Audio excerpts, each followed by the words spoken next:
പ്രവാസികൾക്ക് ആശ്വാസം നൽകുന്ന റിസർവ് ബാങ്ക് ഓഫ് ഇന്ത്യയുടെ നടപടി വാർത്ത കേൾക്കാൻ തുടങ്ങിയിട്ട് കുറച്ച് ദിവസങ്ങളായി. എന്താ സംഭവം എന്ന് ആരെങ്കിലും അന്വേഷിച്ചോ? ഇപ്പൊ ക്ലിയർ ആക്കി തരാം. കറന്റ് അക്കൗണ്ട് ക്യാഷ് ക്രെഡിറ്റ് നിയമങ്ങൾ പരിഷ്കരിച്ച RBI നടപടിയാണ് പ്രവാസികൾക്ക് സഹായമായിരിക്കുന്നത്. കറന്റ് അക്കൗണ്ടുകൾ, ഓവർഡ്രാഫ്റ്റ് സൗകര്യങ്ങൾ, ക്യാഷ് ക്രെഡിറ്റ് അക്കൗണ്ടുകൾ എന്നിവ സംബന്ധിച്ച നിയമങ്ങളിൽ വലിയ മാറ്റങ്ങൾ വരുത്തിയിരിക്കുന്നു. 10 കോടിയിലധികം വായ്പ എടുത്തവർക്ക് കറന്റ് അക്കൗണ്ടോ ഓവർഡ്രാഫ്റ്റ് അക്കൗണ്ടോ തുടങ്ങാൻ കഴിയുന്ന ബാങ്കുകളുടെ എണ്ണത്തിലുണ്ടായിരുന്ന നിയന്ത്രണങ്ങൾ ലഘൂകരിച്ചു. ക്യാഷ് ക്രെഡിറ്റ് അക്കൗണ്ടുകൾക്കുള്ള എല്ലാ നിയന്ത്രണങ്ങളും നീക്കം ചെയ്തു.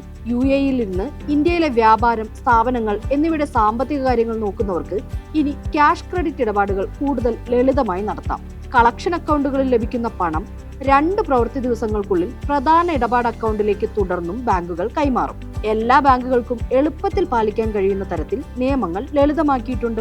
യോഗ്യത നഷ്ടപ്പെടുന്ന ബാങ്കുകൾ 1 മാസത്തിനുള്ളിൽ ഉപഭോക്താവിനെ അറിയിക്കണം എന്നും നിർദ്ദേശമുണ്ട്. അറിയിപ്പ് ലഭിച്ച് 2 മാസത്തിനുള്ളിൽ ആവശ്യമായ നടപടികൾ ഉപഭോക്താവ് ഉറപ്പാക്കണം. ഇനി ഇളവുകളൊക്കെ നല്ലത് തന്നെ, പക്ഷേ അക്കൗണ്ടുകൾ കൃത്യമായ ആവശ്യത്തിനാണോ ഉപയോഗിക്കുന്നതെന്ന് കർശനമായ നിരീക്ഷണം കൂടി ഉണ്ടാവും. അതുകൂടി ഓർക്കണം. ക്ലിയർ ആയല്ലോ?